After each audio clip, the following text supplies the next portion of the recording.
दोस्तों, केतन हत्याकांड और सिया गोयल, हर कोई जानता है इस मुद्दे को, इस सब्जेक्ट को और इस लड़की की एक वीडियो बड़ी वायरल है। सोशल मीडिया और मीडिया में चर्चा हो रही है कि मीडिया को इस लड़की ने मिडिल फिंगर दिखाया। ये देखिए। जी हाँ, केतन हत्याकांड और उससे जुड़े लीगल, सोशल एंड साइकोलॉजिकल पहलू आज एक गंभीर बहस का सेंटर बन चुके हैं। लेकिन मीडिया के कैमरों के सामने जब एक अक्यूज्ड के चेहरे पर न तो पछतावा दिखता है और न ही कानून का खौफ, तो सोसाइटी में एंगर और हैरानी होना ऑब्वियस है। इस केस में भी यही हुआ है। इसके साथ ही सिया का किया गया हर दावा झूठ भी साबित हो रहा है। साथ ही उसके बॉयफ्रेंड चेतन को लेकर भी एक परसेप्शन में बदलाव दिख रहा है। क्या है टोटल बातें, नई अपडेट्स, आइए इस वीडियो में समझते हैं। चैनल को सब्सक्राइब करना। नमस्ते एंड वेलकम। कोर्ट को वो ग्राउंड्स पुलिस कस्टडी एक्सटेंड करने के लिए सफिशिएंट नहीं लगे, इसलिए कोर्ट ने उनको जुडिशियल कस्टडी में आज लिया है। जिस जगह पे जिस तरह से उन्होंने इस तरह की कोई प्रैक्टिस की थी, उसको पंचनामा करके हमने माहिती ली है। प्लीज हात जोडून रिक्वेस्ट करतो, आज मी 6 दिवसानंतर दुकान उघडली आहे, थोडाफार धंदा करून द्या, मला बिझनेस करून द्या, माझी मनस्थिती लई बेकार आहे। दोस्तों, क्राइम की दुनिया में जब किसी अक्यूज्ड को पुलिस कस्टडी या कोर्ट ले जाया जाता है तो आमतौर पर उसके चेहरे पर डर, शर्म या खुद को छिपाने की कोशिश दिखाई देती है। लेकिन सिया के मामले में इसके बिल्कुल उलट देखने को मिला। कोर्ट प्रीमाइसेस में जब मीडिया कर्मी ने उसे सवाल पूछने की कोशिश की तो सिया ने बिना किसी झिझक के कैमरे की तरफ मिडिल फिंगर दिखा दिया।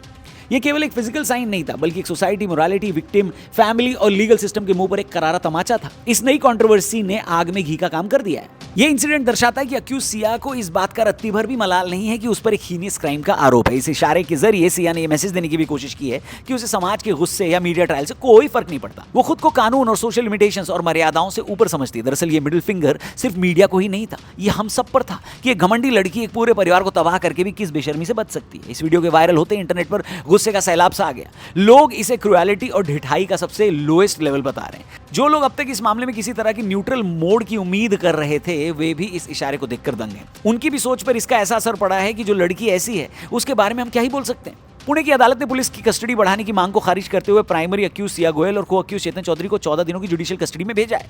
वे अब 16 जुलाई तक जेल में रहेंगे। पुलिस ने कोड वर्ड वाली कुछ चैट्स और सिंबल्स को डिकोड करने के लिए 3 दिन की और रिमांड मांगी थी, जिसे कोर्ट ने नामंजूर कर दिया।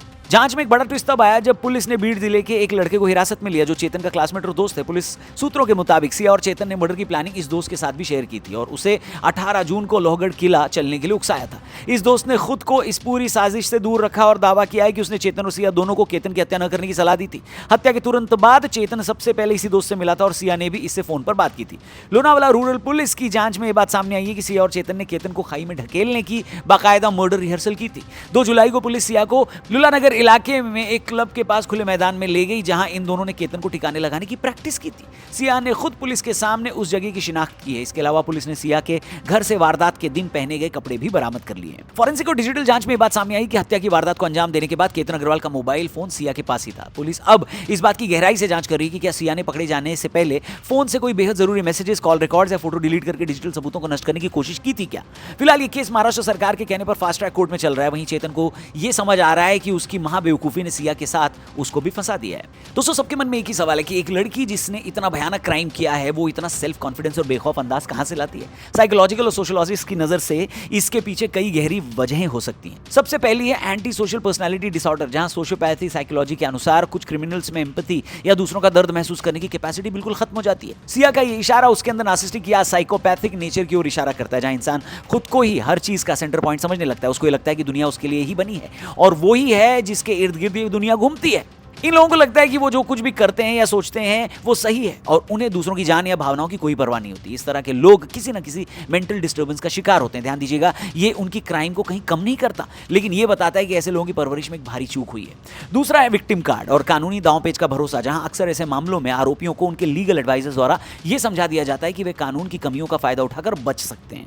पॉसिबल है कि सिया को यह भरोसा हो कि उसकी टीम अदालत में कोई ऐसी कहानी जैसे सेल्फ डिफेंस, मेंटल कंडीशन या उकसावा जैसी सिचुएशन खड़ी कर देगी जिससे वो बच निकल सकती हैं, ऐसा एक्सपर्ट्स बोल रहे हैं। यही छुपा हुआ लीगल कवर उसे बाहर आकर मुस्कुराने और मीडिया को चैलेंज देने की हिम्मत भी देता है। तीसरा है नोटोरिटी, यानी कि नेगेटिव पब्लिसिटी का नशा, जहां आज के डिजिटल युग में नेगेटिव पब्लिसिटी भी एक तरह का नशा बन चुकी है। सिया को पता है कि देश की पूरी मीडिया और सोशल मीडिया उस पर नजर गड़ाए हुए है। कुछ अपराधी इस नोटोरिटी का मजा लेने लगते हैं। उन्हें लगता है कि वे कोई नॉर्मल कैदी नहीं बल्कि सेलिब्रिटी बन चुके हैं। कैमरों के सामने ऐसा ड्रामा करना इसी अटेंशन को बटोरने की एक बीमार कोशिश हो सकती है। आपको मीम याद है ना, जहां एक क्रिमिनल खलनायक के संजय दत्त का किरदार जीते हुए पुलिस को बता रहा था कि मैं भी बदमाश हूं और मेरा बाप भी बदमाश था।